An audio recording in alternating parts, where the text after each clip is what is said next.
ಎಲ್ಲರಿಗೂ ನಮಸ್ಕಾರ. ಬನ್ನಿ ಈ ದಿನ ತುಂಬ ಸುಲಭವಾಗಿ ಮಾಡ್ಕೋಬೋದಾದಂತಹ ಗೋರಿಕಾಯಿ ಪಲ್ಯ ಮಾಡೋಣ. ನಾನು 1/4 kg ಅಷ್ಟು ಗೋರಿಕಾಯಿ ತಗೊಂಡು ಸಣ್ಣದಾಗಿ ಕಟ್ ಮಾಡ್ಕೊತಾ ಇದ್ದೀನಿ. ಇದು ನಾನು ಕುಕ್ಕರ್ಗೆ ಇಕ್ಕೊತಾ ಇಲ್ಲ, ಡೈರೆಕ್ಟಾಗಿ ಬಾಯ್ಲ್ ಮಾಡ್ಕೊತಾ ಇದ್ದೀನಿ. ಕುಕ್ಕರ್ಗೆ ಇಡೋದ್ರಿಂದ ಪಲ್ಯ ಆಗಿರೋದ್ರಿಂದ ತುಂಬ ಬೆಂದೋಗುತ್ತೆ ಮತ್ತು ಪಲ್ಯನೂ ಸ್ವಲ್ಪ ಚೆನ್ನಾಗಿ ಬರೋದಿಲ್ಲ, ಉದ್ರುದ್ರಾಗಿ. ಹಾಗಾಗಿ ಡೈರೆಕ್ಟಾಗಿ ಬಾಯ್ಲ್ ಮಾಡ್ಕೊತಾ ಇದ್ದೀನಿ. ಒಂದು 5 ನಿಮಿಷದಲ್ಲಿ ಚೆನ್ನಾಗಿ ಬೆಂದೋಗುತ್ತೆ.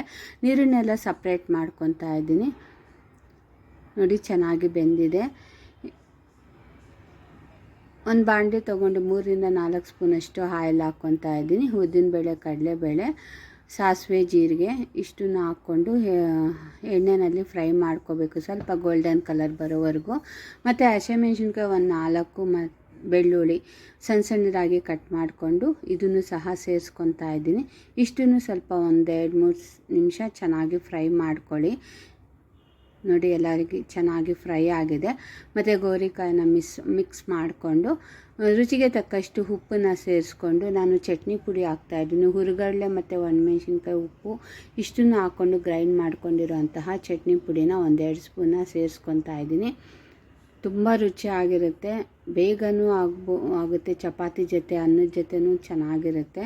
ನೋಡಿ, ಈಗ ಸೂಪರಾಗಿ ಗೋರಿಕಾಯಿ ಪಲ್ಯ ರೆಡಿ ಆಗಿದೆ. ಈ ವಿಡಿಯೋ ನಿಮಗೆ ಇಷ್ಟ ಆದರೆ ಲೈಕ್ ಮಾಡಿ, ಶೇರ್ ಮಾಡಿ, ಸಬ್ಸ್ಕ್ರೈಬ್ ಮಾಡಿ.